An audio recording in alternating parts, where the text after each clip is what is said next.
Assalamualaikum warahmatullahi wabarakatuh. Apa kabar kawan-kawan semua? Semoga dalam keadaan sehat-sehat saja dan dilimpahkan rezekinya oleh Allah Subhanahu wa taala. Amin ya rabbal alamin.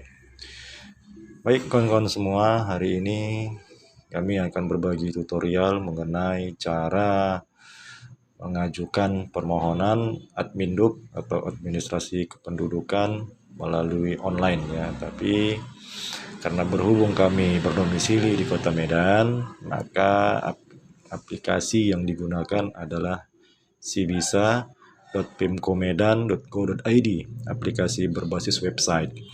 Ya, jadi aplikasi ini sudah diluncurkan sejak tahun 2020. Oke, bagaimana tampilannya? Langsung saja kita persiapkan. Buka browser kita dari laptop atau PC masing-masing. Nah, pada kolom pencarian ketikkan di situ Sibisa. Ya, karena ini sudah berulang kali saya ketikkan di laptop, maka dia akan otomatis langsung berada pada urutan teratas ya. Atau ketikkan secara satu persatu juga boleh, Sibisa titik Pemko Medan titik atau dot ya dalam istilah penggunaan sehari-hari, go.id, langsung tekan enter,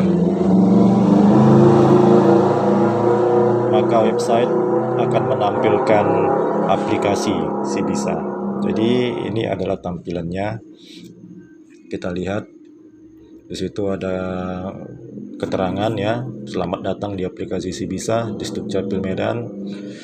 Per tanggal 5 April 2021, Sibisa sudah mendukung pengiriman dokumen melalui Pos Indonesia. Jadi sekarang prosesnya lebih mudah. Setelah kita mendaftar dan disetujui, maka nanti berkas yang kita mohonkan ketika sudah selesai akan langsung dikirim ke rumah kita ya, dengan biaya pengiriman melalui Pos Indonesia adalah sebesar 12.000. Pembayarannya juga bisa, nanti pembayarannya dilakukan di Bank Sumut. Bisa dengan cara pembayaran melalui mobile banking ataupun ATM dan teller. Di situ ada kolom informasi pelayanan selesai. Ini adalah nama-nama yang telah berhasil mengurus Adminduk secara online ya, tinggal serah terima saja ini nama-namanya. Terus ke bawah ini ada fitur-fitur yang bisa dimanfaatkan oleh masyarakat untuk mengurus administrasi kependudukan. Ada akta kelahiran, ada akta pengakuan anak, ada akta pengesahan anak, akta pengangkatan anak, ada akta perkawinan, ada akta perceraian, ada akta kematian, kartu keluarga, kartu tanda penduduk, kartu identitas anak, dan surat pindah. Ya, jadi di sini jelas ini. Sibisa di Dukcapil Pemko Medan tahun 2020. 2020 aplikasi ini sudah di-launching oleh Pemko Medan. Baik, sebelum kita masuk ke dalam, kita harus masuk menggunakan akun yang sudah ada. Apabila kawan-kawan belum memiliki akun, maka di sini ada kenyataannya belum punya akun, maka kita disuruh untuk mendaftar atau membuat akunnya. Maka langsung saja kita klik di sini ya, daftar sekarang. Silakan teman-teman nanti mengetik berapa nomor NIK-nya ya, yang sesuai yang ada di kartu keluarga ataupun KTP. Masukkan juga nomor kartu keluarganya di sini. Terus isi kolom email, pastikan emailnya aktif ya, bisa dibuka. Jangan sampai email itu tidak bisa dibuka karena nanti ada akun untuk aktivasi akan dikirim melalui email. Dan nomor handphone sendiri. Setelah itu kita buat daftar. Nah, maka nanti akun aktivasi akan dikirimkan melalui email. Silahkan nanti teman-teman buka emailnya ya, karena di sini saya pakai gmail.com. Nanti saya akan tunjukkan di sini bagaimana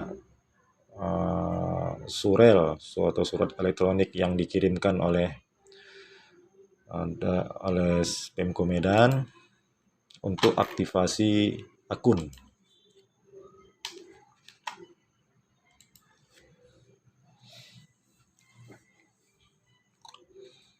Ya, hampir terbuka. Ini jaringannya agak sedikit lelet ya. Nah, nanti akan dikirimkan surat seperti ini. Yang pertama, ya mohon maaf ya teman-teman, ini jaringan agak sedikit lelet ini. Kita tunggu sebentar. Nah, di sini dikatakan proses registrasi berhasil. Ada di situ aktivasi akun ya, tombol aktivasi akun. Silahkan teman-teman klik nanti. Ketika itu nanti diklik, maka teman-teman akan diminta untuk membuat password. Maka teman-teman nanti isikan passwordnya yang mudah-mudah saja, yang gampang diingat. Lalu nanti setelah pembuatan password berhasil, kita akan dikirimi satu lagi surat ya yang mengatakan bahwa proses aktivasi akun berhasil. Nah, setelah itu baru kita bisa masuk menggunakan menu masuk, login ya, atau dalam bahasa Inggrisnya login atau sign in. Silakan teman-teman nanti masukkan nicknya beserta passwordnya.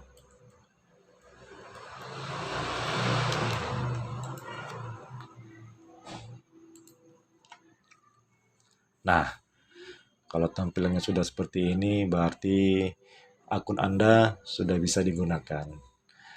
Di situ kita disambut dengan ucapan selamat datang di aplikasi Sibisa yang akan membantu Anda untuk dapat mengajukan permohonan secara online ya. Ini tadi ada beberapa fitur ya, ada 9 fitur yang bisa kita gunakan untuk pengurusan adminduk atau administrasi kependudukan ya. Di sini catatan sipil, kita lihat ada akta kelahiran, akta pengakuan anak, akta pengesahan anak, akta pengangkatan anak, akta perkawinan, akta kematian. Itu untuk catatan sipil.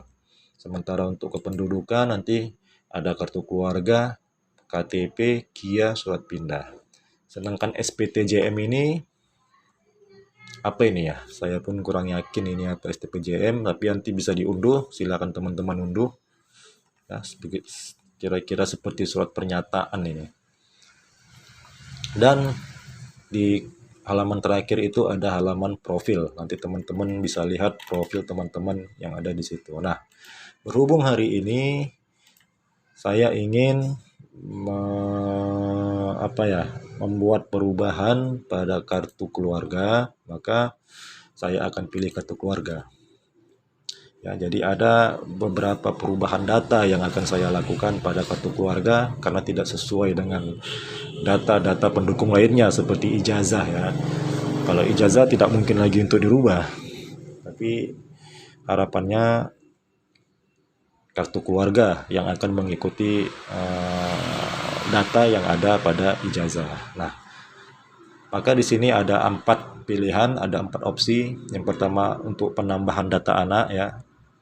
Yang kedua untuk perubahan data, yang ketiga kartu keluarga baru. Ini bisa juga nanti untuk pecah kakak di kartu keluarga baru ini. Dan yang keempat itu ada penambahan anggota keluarga. Hampir mirip ya dengan penambahan data anak. Cuman penambahan anggota keluarga bisa saja famili lain masuk kepada kartu keluarga kita. Seperti mertua atau pembantu atau apapun itu sifatnya. Oke, langsung saya pilih kolom tambah ya. Nanti di sini ada tambah. Nah, karena saya sudah berhasil membuat permohonan, maka nanti akan keluar seperti ini. Tapi bagi teman-teman yang masih baru, ini nanti akan tidak kelihatan ya kolom pendaftaran ini. Teman-teman yang harus teman-teman lakukan nanti adalah membuat tambah di sini.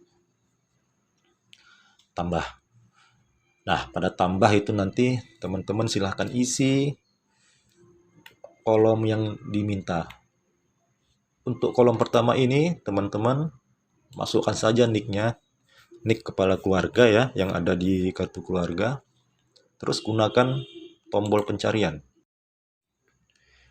Ya, mohon maaf ya teman-teman, tadi terputus. Kita sambung lagi. Jadi tadi sampai di sini kita klik tombol tambah, maka akan keluar tampilan seperti ini ya. Ada beberapa kolom yang harus diisi. Nah, untuk pertama sekali kita isikan dulu nomor induk kependudukan atau NIK. Sebaiknya di kolom ini diisikan nomor NIK kepala keluarganya. Oke, karena saya sudah punya, langsung kita cari ke tombol pencarian. Nah, ini ada tombol pencarian, kita klik saja, nanti kolom-kolom yang kosong akan terisi secara otomatis ya, sesuai tentunya dengan data yang telah terekam sebelumnya. Nah, nomor kartu keluarga sudah terisi, namanya juga sesuai dengan rekaman iktp sebelumnya. SHDK ini adalah merupakan singkatan dari, nah ini dia, status hubungan dalam keluarga. Jadi sesuaikan saja status hubungan dalam keluarganya teman-teman itu sebagai apa. Nah, di sini ada banyak pilihan ya.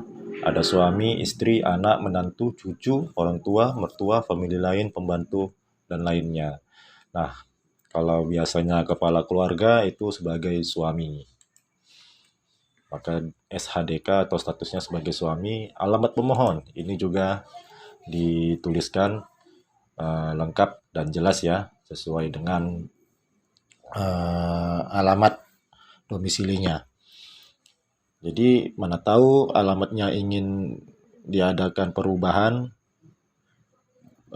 bisa dengan membuatkan, kalau sebelumnya tidak ada nama gang ya, boleh dibuatkan nama gang atau dibuatkan nomor rumah. Jadi nggak semua alamat itu ada nomor rumah. Nah, tetapi jika sudah mengalami pembaruan, sudah dibuat alamat rumah di daerah tempat tinggalnya, maka dibuatkan di dalam alamatnya supaya lebih detail alamatnya. Itu nanti diisikan, terus kecamatannya ini juga sudah secara otomatis ya, secara otomatis.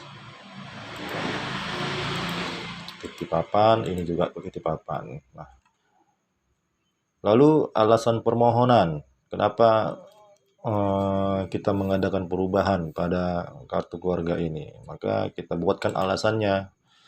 Di sini ada alasan defaultnya ya, alasan bawaan aplikasinya. Yang pertama itu karena membentuk keluarga baru, yang kedua karena kartu keluarga hilang atau rusak.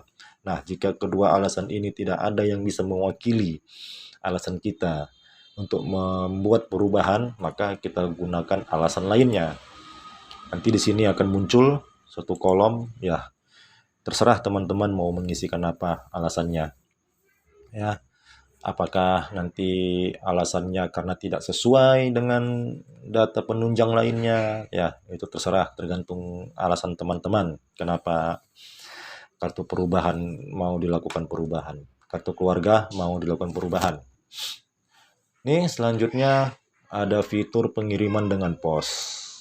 Ya, untuk perubahan ini sepertinya tidak mendukung ya pengiriman dengan kantor pos.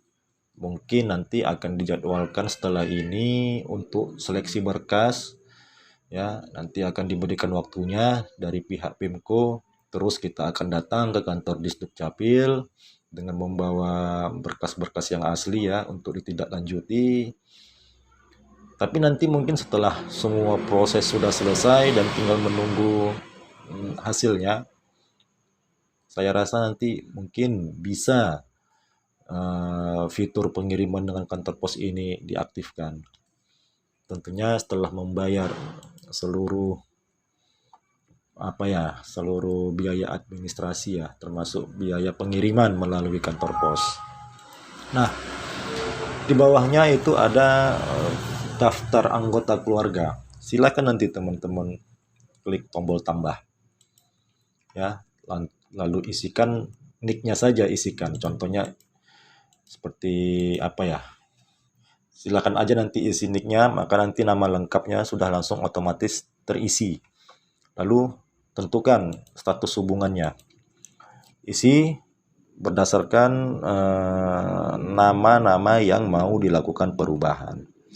Jadi teman-teman, itu kasus yang sering kita jumpai adalah biasanya di tempat lahir. Di tempat lahir itu misalnya di ijazah itu adalah tempat atau kelurahan di mana dia dilahirkan. Tetapi di data kartu keluarga itu biasanya dibuatkan adalah di tempat eh, kota atau kabupaten di mana dia dilahirkan, ya, atau sebaliknya ya. Jadi tidak ada kecocokan di situ, tidak ada kecocokan sehingga nanti kalau ini misalnya teman-teman gunakan untuk melamar pekerjaan ya, sudah sampai pada proses wawancara, terus tiba-tiba diadakan seleksi berkas oleh eh, timnya, ditemukan tidak ada kecocokan, maka itu akan menjadi temuan. Teman-teman bisa kesulitan nantinya untuk mengurus administrasi teman-teman ya. Kalau kita mau menyerah, rasanya tanggung karena sudah pada tahap akhir. Ya, jadi itu sangat penting, pastikan mana-mana yang tidak cocok, maka kita sesuaikan ya. Tentunya kalau tempat lahir itu nanti akan menyesuaikan dengan ijazah begitu. Atau kalau ijazahnya yang tidak sesuai dengan kondisi aslinya, maka nanti bisa teman-teman ajukan surat keterangan ya, dimintakan surat keterangan kepada sekolahnya atau kepada dinas terkait nantinya. Nah, terus yang sering juga itu adalah singkatan nama teman-teman. Jadi banyak di Indonesia ini yang menggunakan nama Muhammad ya sebagai nama awalan. Penulisannya juga berbeda-beda. Ada yang dengan disingkat, ada yang tidak disingkat sama sekali. Seperti Muhammad ya, Muhammad bla bla bla. Nggak ada penyingkatan di situ. Ada juga dibuat penyingkatan seperti M titik bla bla bla. Nah, itu harus sama datanya dan dengan di ijazah ya, atau di akta kelahiran dan di data-data penunjang lainnya. Nah, jadi teman-teman harus pastikan itu harus sama. Kalaulah nanti tidak sama, maka teman-teman juga akan mengalami masalah atau kesulitan nanti ketika ada kebutuhan yang mengharuskan kita untuk menunjukkan berkas ya, berkas secara administrasi. Jadi nanti setelah ini semua selesai, teman-teman tuliskan ya, berikut tadi dengan alasannya, maka tekan tombol next. Tekan tombol next, maka nanti dia akan mengeluarkan tampilan seperti ini.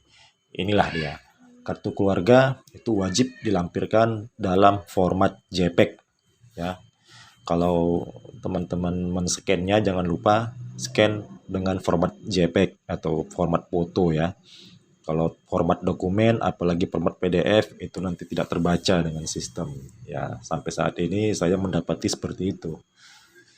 Silakan aja teman-teman scan kartu keluarganya dengan format JPEG. Ya, ijazah atau akta lahir ini sebagai dasar untuk dilakukan perubahan. Teman-teman scan juga dengan menggunakan format JPEG ya. Kalau akta kawin ini untuk non-muslim ya, kayaknya tidak ada relevansi kemari, atau nanti mungkin kalau mau dilampirkan juga tidak apa-apa. Tapi yang jelas kelengkapan berkas yang ada di sini, yang mana-mana memiliki relevansi dengan perubahan yang hendak kita lakukan, maka ini harus dilampirkan ya. Apalagi sudah ada keterangan wajib di sini. Nah, ini wajib. Berarti kalau tidak melampirkan ini, maka berkasnya akan tertolak. Ya. Jika sudah selesai teman-teman, silakan tekan tombol persetujuan bahwasannya saya menyatakan bahwa data yang saya isi pada formulir ini adalah benar dan sesuai ya. Baru teman-teman klik submit.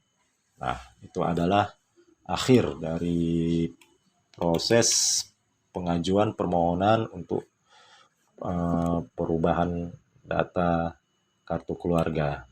Nah, itu nanti akan memakan waktu sekitar 1 atau 2 menit ya.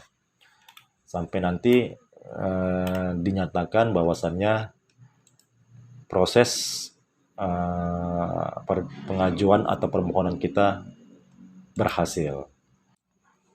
Ya, jadi tadi bagi teman-teman yang sudah mensubmit ya, itu nanti akan memakan proses sekitar 1 sampai 2 menit sampai datanya terkirim ke server Pemko Medan. Nah, untuk melihat apakah pendaftaran kita tadi sudah berhasil atau belum, kita bisa kembali ke kependudukan ya. Tadi saya melakukan perubahan data di kartu keluarga, maka saya pilih perubahan data di kartu keluarga. Maka nanti akan begini tampilannya ya, bahwasannya status pendaftaran kita sudah berhasil ya, berikut tanggal dan jamnya. Nah, untuk melihat detailnya silakan buka lihat detail, itu nanti akan ada dilampirkan QR code ya, untuk di scan barcode. Terus detail pengajuannya ya, apa-apa saja yang mau kita ajukan, daftar anggota keluarganya siapa-siapa saja. Nah, dan berkas apa saja yang sudah kita lampirkan. Ini nanti sebagai bentuk bukti kita bahwasanya kita sudah mengikuti seluruh ketentuan yang sudah ditentukan. Nah, sampai di sini pendaftaran kita berhasil ya. Ikuti terus channel ini. Bagi yang baru bergabung, silahkan subscribe ya. Bunyikan loncengnya untuk mendapatkan pemberitahuan tentang video-video yang terbaru. Like and comment ya, untuk tanya-tanya silakan coret-coret di bawah. Nanti selanjutnya saya akan update terkait tentang tahapan-tahapan setelah pendaftaran ya. Mungkin nanti apakah dia menyuruh kita untuk mendatangi kantor Dukcapil atau bagaimana, nanti akan saya lakukan update pada channel ini. Oke, itu saja dari saya. Assalamualaikum warahmatullahi wabarakatuh.